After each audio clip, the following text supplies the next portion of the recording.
Yo YouTube, encore une vidéo avec le mec avec le masque d'Halloween là. Donc, n'oublie pas de laisser un like, de share, subscribe. Let's go, bro. Auditeurs et auditrices de ce rap de merde, salut, c'est le chroniqueur sale. Comme promis, on se retrouve pour une petite vidéo hors série sur un sujet qui commence à rendre ouf. Parce que tout le monde s'est approprié le concept, soit parce que convaincu, soit pour faire rire la galerie au lieu de le rejeter en bloc. Et je vous assure que tout le monde va prendre cher. Je suis pas là pour défendre tel ou tel groupe. Justement, je me suis toujours tenu à l'écart de ce genre de merde qui sent pas bon. Je veux parler de la fameuse expression et concept rap de Yankee et ses dérivés. Ok. Apprends-moi sur le sujet. Je ne suis pas trop familier avec ce fameux terme rap de Yankee. Bon, ceux qui me suivent vraiment vont se dire que je me répète tout le temps, mais je suis obligé de rappeler déjà la base au début de cette vidéo.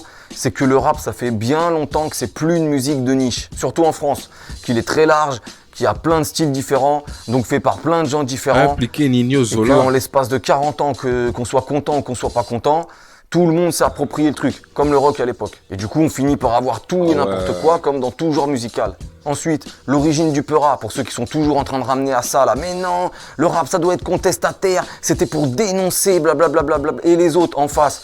Mais non, le rap, c'était une musique festive, à la base, c'était pour s'ambiancer, en bloc party de je sais pas quoi. Eh les gars, en fait, on s'en bat les couilles.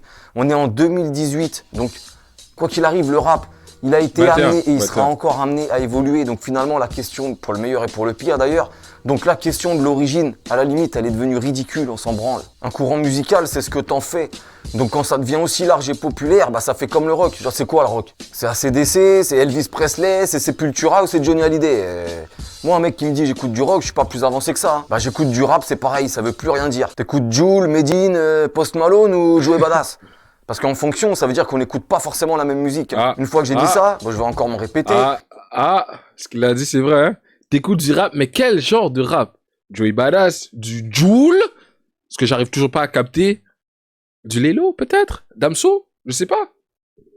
Mais je vous dis les gars, il n'y a Ziak. pas de vrai rap ou de faux rap ou je sais pas quoi là, c'est quoi ça? Le rap c'est large, ok, mais ça reste du rap. Par contre, il y a du bon rap et du mauvais rap. Dans chaque créneau, il y a du bon et du mauvais. Et pour chaque type de public, il y a du bon et du mauvais. Parce que là, on va arriver au sujet sensible.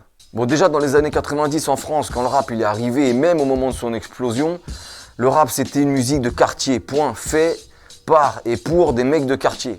Je vous dis pas des mecs chauds hein, ou des Kaira, tout ça. Hein. Les vrais mecs bizarres, ils avaient autre chose à foutre que de tourner sur la tête ou de pousser la chansonnette, même tout ça, ça les faisait gaulerie quand ça arrivait. Hein. Mais, quoi qu'il arrive, par des mecs de quartier, point. Après, forcément, tout le monde pouvait écouter du Peura partout en France. Mais je suis désolé, il y avait plus de gens qui écoutaient du Peura dans le 9-3 par exemple, que dans la campagne du 60. Là-bas, il y avait beaucoup de gens, la majorité, qui écoutaient du reggae, du trio pour aller fumer des ouinges dans les bois. Maintenant, ça a bien changé, vu comment cette musique elle a été matraquée, sponsorisée à mort.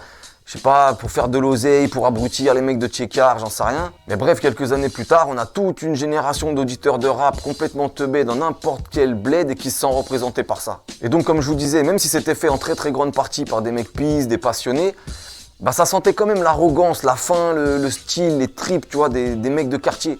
Peu importe le créneau, ça sentait le petit con. D'ailleurs, petite parenthèse, j'en profite pour tout à l'heure. Les gars, il y a toujours eu beaucoup de blancs dans le Peura. Hein. Rien que les premiers gros groupes en France, les pionniers, excusez-moi. IAM, AKH, Assassin, Rocking Squad, NTM, Cool Chain, La Clique. Ah, NTM? Non, NTM, mais IAM, plus gros vendeur de disques en France, c'est des blancs. Roca. Donc je dis ça pour tous les clowns qui s'insurgent à chaque fois. Ouais, c'est quoi tous ces babtous dans le Peura maintenant? Ou bien c'est quoi ces babtous qui veulent nous expliquer le Peura, nanan? Et aussi à l'inverse, pour tous les guignols là qui sont tout contents dès qu'ils voient un babtou rapper, genre qui rappe bien, avec qui met de l'arrogance, comme s'ils avaient jamais vu ça là, comme s'ils étaient tout contents, genre on dirait ils prennent une revanche, mais qu'est-ce que... Genre, voyez, nous aussi, on sait bien rapper et tout, alors que ça a toujours existé, bande de cons. Sauf que nous, à mon époque, on faisait beaucoup moins attention à ça. C'était pas un critère, vous voyez? Déjà parce que souvent, à l'époque, on savait même pas.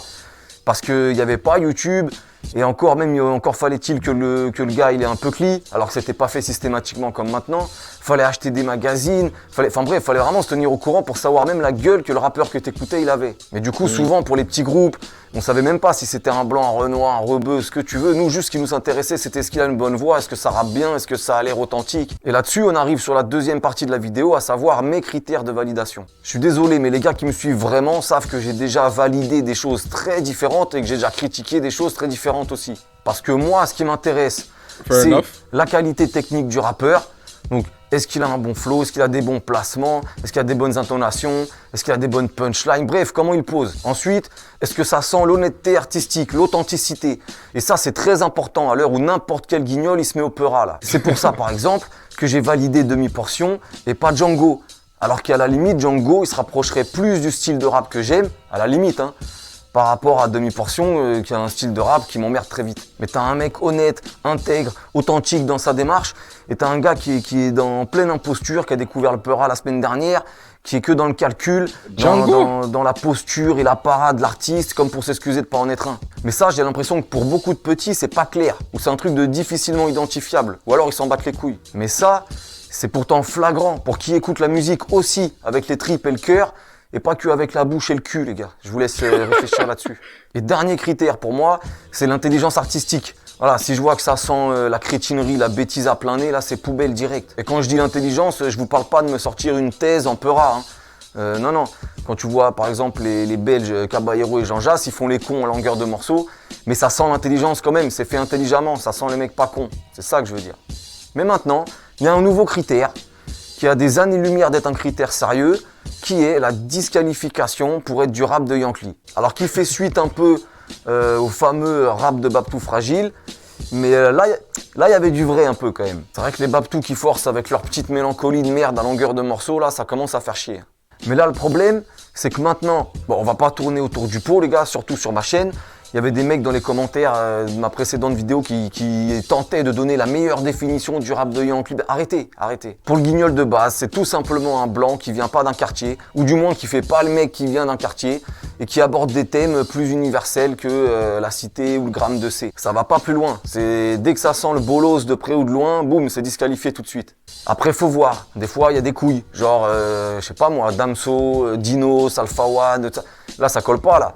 Mais faut voir, je pense que ça doit être du rap de Yankee aussi, certainement. Je sais pas, de toute façon, ils s'en battent les couilles, ils se posent pas la question, ils écoutent pas ces artistes-là, c'est quand même un peu déjà trop bien pour eux. Pour être clair, ça serait les L'Homme Pâle, Nekfeu, Vald, Columbine, Lord Esperanza, Lorenzo. Wow, Sauf que le problème. Wow.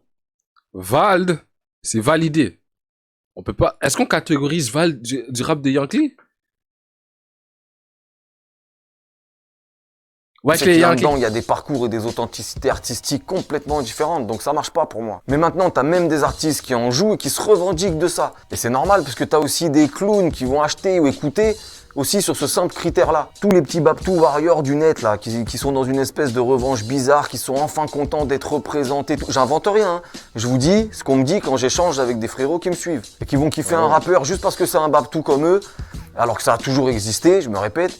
Et qui fait le malin là et qui joue sur leur pseudo-centre d'intérêt. Par exemple, tous les gars de ma génération le savent, ils vous le diront, c'était la théon d'être un skater chez nous. Déjà, il y en avait très peu, hein, parce que c'était pas le délire. Mais c'était genre, ah vas-y, des gaines de skater. C'était synonyme de bolos. Voilà, ce qui était souvent faux d'ailleurs, mais on s'en fout, je vous parle du cliché là. Bah c'est vrai que maintenant, depuis quelques années, bah voilà, t'as un Nekfeu qui est arrivé et qui nous parle de ses Jeanne au ski. Donc voilà, chaussures de skate.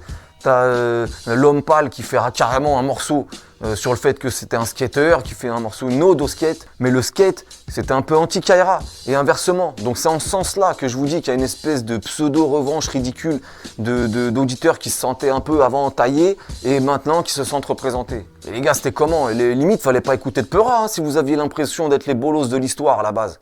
Mais petite parenthèse encore, par exemple à l'époque, qu'on soit noir ou blanc, et bon, on se sentait représenté aussi bien par Cool Chain que par Joystar. Ou qu'on soit rebeu, asiate ou machin, on s'en battait les couilles en fait. Ils représentaient un état d'esprit, un état des lieux. Ils nous représentaient socialement, pas une couleur de peau. Ou bien alors on kiffait, c'est tout, voilà. C'était une musique qui nous parlait plus que les autres et on n'allait pas chercher plus loin. Mais la société entre-temps, elle s'est tellement communautarisée que voilà le résultat. Maintenant, t'as du rap de blanc, t'as du rap à chicha, donc pour les rebeux, c'est ça, du rap de je sais pas quoi. C'est triste. Avant, t'avais du rap fait par des renois, des rebeux, des blancs, qui tu veux. Et c'était pour tout le monde. Ah si, il y avait du rap de blanc déjà quand même. Mais c'était une niche. Mais c'était genre le rap alternatif là. C'était fait par des Parisiens. Enfin, le terme bobo, Paris bobo, il n'existait pas encore. Mais voilà, c'était le délire TTC, Club des Losers, Winkles et tout ça là. Et ça, oui, c'était écouté franchement quasiment que par une catégorie d'auditeurs. Hein. Mais c'est pas grave. Le rap, c'est large, encore une fois.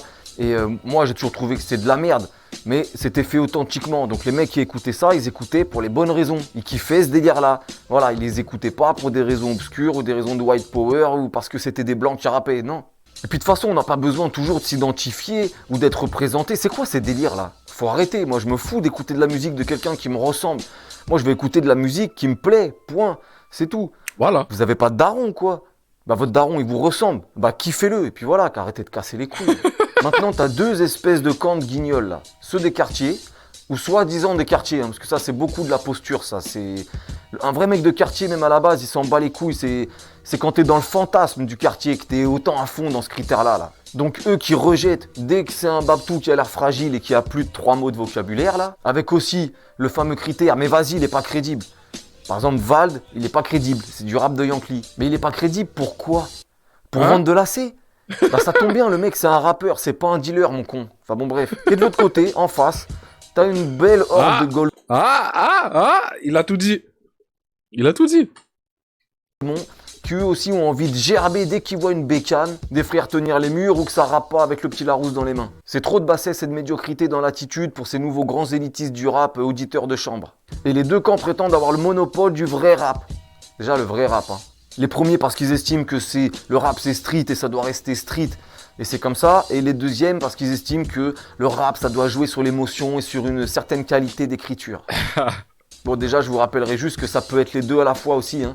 Ça a déjà existé, que ça existe encore, mais que, encore une fois, c'est toujours une question d'honnêteté et d'authenticité. Parce que quand t'as ton fragile, là, qui rappe bien, certes, mais qui surjoue la mélancolie, là, parce qu'il y a que l'un dedans qui se sent légitime, bah oui, il peut pas faire la Kaira, il peut pas faire le pauvre miséreux, au pire, il fait le mec un peu revendicateur, tu sais, pour les bonnes causes, quoi. La guerre, c'est pas bien, la paix, c'est mieux. Et donc, il te saoule avec ses petits tracas et ses sensibleries de merde, du genre, la vie, c'est dur, quand t'as grandi sans père, à la lueur des étoiles, je m'allume un terre. Fake, tu sens l'arnaque, c'est de la merde, c'est pas authentique, c'est du cinéma, de l'imposture, il se trouve une âme d'artiste. Gontran, arrête de chialer, va mettre le couvert et range ta chambre. Et de l'autre côté, même chose. Les frères qui surjouent l'urgence et la zermie, là, comme l'autre guignol de la fouine, qui serait resté 4 ans sans eau chaude, on dirait Trapp, c'est le Zimbabwe, mon frère. Tous ces... La fouine. Non. Sérieux? Sérieux, la fouine? Ah ouais? délire là, les frères, ouais, quand le frigo était vide, alors que ta daronne, elle t'amenait tes petites tartines de Nutella à la sortie de la SMJ, là, arrête. Fake, ça sent l'arnaque, c'est pas authentique. Bref, des guignols pas authentiques, il y en a des deux côtés. Donc le concept rap de Yankee, c'est absolument pas un concept suffisant pour déterminer si c'est du rap sérieux ou pas. Donc à la limite, les enfants de bourgeois lettrés, là, qui sont très intelligents, très caméléons, là, qui comprennent vite et du coup reproduisent vite, arrivent à s'approprier des codes et à les recracher, là, et qui pensent être de grands artistes avec des trucs à apporter, là. Bah écrivez des livres, des thèses, lancez-vous en politique, là, arrêtez de vouloir vous encanailler à casser les couilles. Vous savez écrire, reproduire un flow, mais vous avez aucun style, vous ne pouvez pas singer une attitude. Et ça nous débarrassera de tous ces petits golemons nouveaux auditeurs de rap là depuis que vous existez là. Et qui vous écoutent surtout parce que vous n'êtes pas des Kaira de Hall. Que vous écoutiez du Peura les gars, ça a toujours été.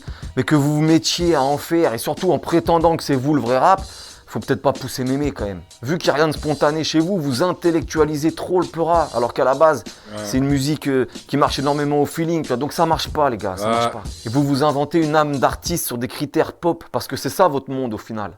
Et de l'autre côté, là, les cassos là, qui sont là juste pour gérer de la clocharde là. Montrez votre stock de teuchis et d'armes et tout. Mais les gars, si vous êtes des braqueurs, bah faut aller braquer et lâcher le Peura parce que c'est pas votre truc non plus les gars. Vous avez oublié que c'est de la musique ou quoi? Si c'est pour faire des films sur votre gangster attitude, c'est bon, hein, on a Scarface, Les Affranchis, La Cité de Dieu, on est équipé. Sinon, va falloir se mettre à rapper un de ces quatre. Et arrêter de rager quand il y a des necfeux, des lommes pâles qui baissent tout et que vous vous sentez voler là. Les gars, ils ont charbonné, ils ont fait les choses. Et puis c'est peut-être de votre faute. Il donne des bons points pour les deux camps, hein, aussi, hein. Le rap de Tess, il est tellement devenu éclaté les depuis puristes, des années et des la années. street, tout ça. La nature ayant horreur du vide. À un moment donné, il faut pas s'étonner qu'il y ait des mecs qui ont pris le flambeau et qui ont essayé, tu vois, de reproduire de la qualité au moment où on touchait le fond. Et c'est vrai que c'est pas forcément des mecs de quartier qui l'ont fait, mais Mais c'était pas forcément des y a pas imposteurs de ou cas. des joueurs non plus. Par contre, ouais, c'est vrai que c'est là, on sent bien que c'est de là que ça a ouvert la porte à toute une ribambelle de bolos qu'on voit maintenant. Donc moi, ça me fait pas forcément plaisir non plus, mais c'est comme ça. Je rage pas. Je leur dis bravo même, si vous avez été capable de remettre un peu le rap dans le bon sens. Et pour ceux qui étaient authentiques, honnêtes et qui ont fait du bon son, qui continuent à en faire, eh ben bravo, c'est comme ça. Fallait se réveiller avant, les gars, si vous êtes pas contents. Bref, trop d'imposteurs des deux côtés. Les gars, arrêtez de sucer. Écoutez avec vos oreilles, votre cœur et votre intelligence. Va pas kiffer un rappeur de Tess parce qu'il vient de la Tess alors qu'il sait pas rapper et qu'il raconte n'importe quoi. Et toi, va pas kiffer un rappeur blanc parce qu'il est blanc et qu'il a sorti 3 conneries sur Dragon Ball Z alors que ça sent la supercherie à plein nez, que t'as envie de tarter à longueur de clip tellement ça sent l'imposture. Respectez les gens vrais d'où qu'ils viennent. PNL, Orelsan me paraissent vrais. Caris, Lord Esperanza, beaucoup moins. Il doit être là le vrai critère. Le reste, c'est que de la connerie qui n'a rien à voir avec la musique ou de comment on la ressent. Et faites gaffe, les gars, parce que vous êtes même souvent à la limite du racisme social. Là. Dès que vous voyez un clip tourné en cité ou ambiance quartier, tout ça, ah, ça y est, encore des schlags au chômage ou au RSA qui tiennent les murs. Et les autres, dès que vous voyez un rappeur blanc, vas-y, c'est quoi, c'est encore du rap de Yankee, vas-y, rentre chez toi, Julien. Vous êtes même à la limite du racisme tout court, les gars, dans les deux sens. Mais je rappellerai à nos amis élitistes qu'on peut venir de citer, et pas forcément être un attardé au chômage et dealer. Hein. Comme je rappellerai à mes frérots de quartier qu'on peut être blanc sans forcément être un jouabourg complètement baltringue. C'est tellement évident, mais des fois quand je vois le niveau, les gars. Donc il suffit pas d'avoir 4 mots de vocabulaire, sortir d'une grande école et avoir une démarche artistique, pop, artiste torturé pour être un bon MC, les gars. Souvent ça passe complètement à côté, ça pue la merde. Et à l'inverse, il suffit pas d'être d'un Renoir qui joue tout sur le style ou un rebeu qui sort de son prix pour être un bon rappeur. Ça marche pas non plus, les gars. Vous mélangez tout. Et je vous jure, oui, qu'avec vos conneries là, clairement, des fois, vous êtes à la limite du racisme. Mais vous êtes fous, quoi. Vous croyez où, là? Mais voilà ce que donne une société qui s'est énormément communautarisée en quelques années. Et il y en a qui kiffent ça, hein, ils kiffent ce modèle de société. Moi, je trouve ça inquiétant, les gars. En tout cas, les gars, la musique, normalement, ça rassemble, ça divise pas. Donc arrêtez vos merdes, là. Kiffez des artistes ou pas, mais pour les bonnes raisons, les gars. Rejetez ceux qui font du rap trop avec la tête, pas assez avec le cœur. Le reste, au pire, c'est du racialisme qui s'ignore, les gars, ou au mieux, c'est des démarches communautaires à 2 balles. Et puis n'oubliez pas qu'on est tous le Yankee de quelqu'un. Hein. Donc voilà mes salles, j'espère que ça vous aura aidé à comprendre un peu pourquoi je rejette ce genre de merde. Moi, je kiffe un artiste pour ce qu'il propose. Et est-ce qu'il a l'air de me le proposer honnêtement? Est-ce qu'il est authentique dans ce qu'il fait, d'où il est? Donc voilà. Donc si vous êtes des fans de rap de Yankee, les gars, bah écoutez, il y a du bon rap de Yankee parfois, comme il y a du bon rap de TS. Voilà, à vous de faire la différence entre la fakerie et l'authenticité dans tout ce merdier. Bonne va à ceux qui ont la chance de partir. Et puis à plus tard, on se capte pour des lives et compagnie. Portez-vous bien mes salles et arrêtez de faire les Kaira, ça fait pas plaisir à vos mamans. Ciao.